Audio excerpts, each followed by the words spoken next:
let's fucking go. 790 fucking 7. So in TatLady, in our helper function that puts a tile somewhere into the tile map, we have these variables here because, yeah, we need them. Pause to fucking read them. I'm gonna move on here. Let's go down here. Let's keep on fucking scrolling. Where the fuck is it? Where the fuck is our data pixel? So if everything is still okay, we're going to use this lookup table to get R4X and R4Y, which is where the room cell is on the data layout, because the memory for a level pack is encoded into 512 by 512 pixels, chopped into a 4x4 grid.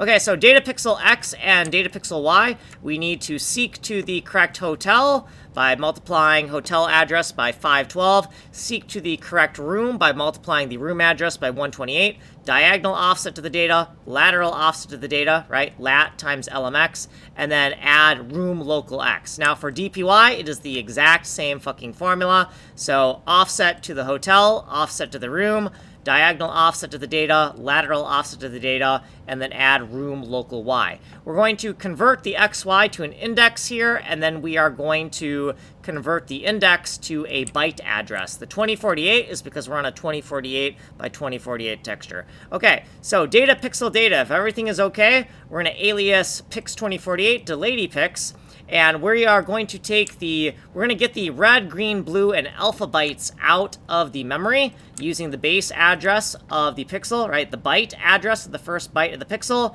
offset to red, green, blue, alpha, and shift them into the correct position, smash them together, make sure it's interpreted as unsigned logic here. This is our old uint32 that we're going to overwrite, and then in another video, we'll calculate the new u32, we'll put it into the tile map, and then we'll return the affected address, the affected pixel address. Also, we need to update the dirty flags, but only if the pixel has actually changed. So I've modified this line slightly. If the old U32 is not equal to the new U32, then we're going to update the dirty region markers. Okay, so with that said, I am done here. If you want a longer explanation, you can go here to this playlist. You are on the advanced playlist. Source code is here, ways of getting a hold of me. My name's Kanji Coder. I'm making a game engine from scratch. I'm documenting every single line of code. I'm open sourcing it. Like, subscribe, follow.